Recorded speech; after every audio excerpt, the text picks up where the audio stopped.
بسم اللہ الرحمن الرحیم۔ السلام علیکم، میں ہوں گلفام چودھری۔ آپ دیکھ رہے ہیں میرا فیس بک پیج اور یوٹیوب چینل۔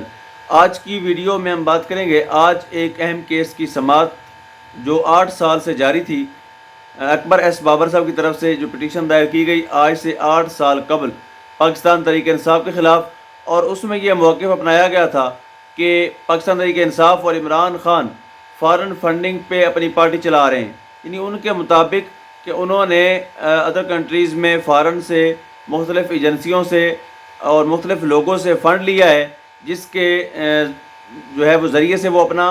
سیاسی معاملات کو دیکھ رہے ہیں اور سیاسی پولیٹیکل پارٹی کو چلا رہے ہیں۔ تو وہ کیس 8 سال سے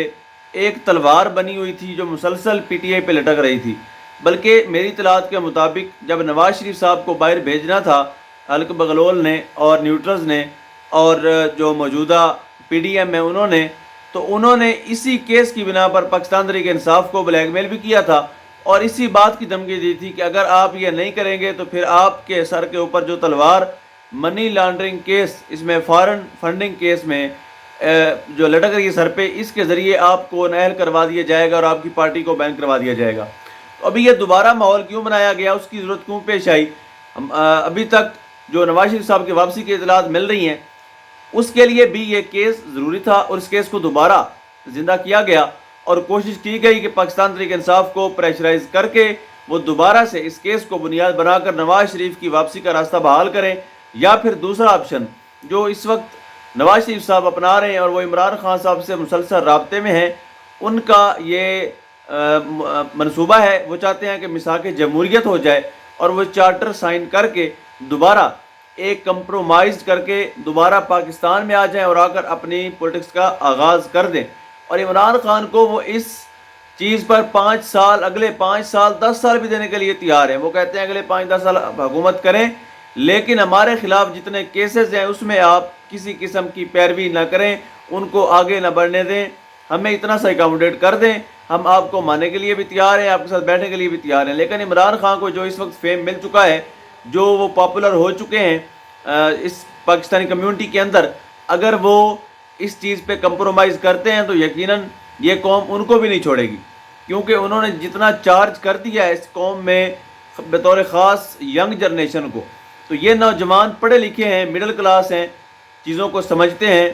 باصلاحیت ہیں، باشعور ہیں، یہ سوال بھی کرتے ہیں، جواب بھی مانگتے ہیں۔ اسی لیے تو شاید پنڈی والے بھی پریشان ہو گئے پچھلے دنوں میں جب انہوں نے رجیم چینج آپریشن کیا، اور وہ دیکھتے ہیں کہ جب وہ ایک ٹویٹ کرتے ہیں کہ جب سے یہ نئی امپورٹڈ گورنمنٹ آئی ہے تب سے معیشت بہتر ہوئی ہے، جیسے ہی انہوں نے کہا تو انہوں نے دیکھا کہ 45,000 ٹویٹ آ گئے ہیں، کمنٹ آ گئے ہیں اس کے اوپر اور ٹوٹلی ان کے خلاف آئے ہیں۔ تو ان کی آنکھیں کھلی رہ گئی ہیں۔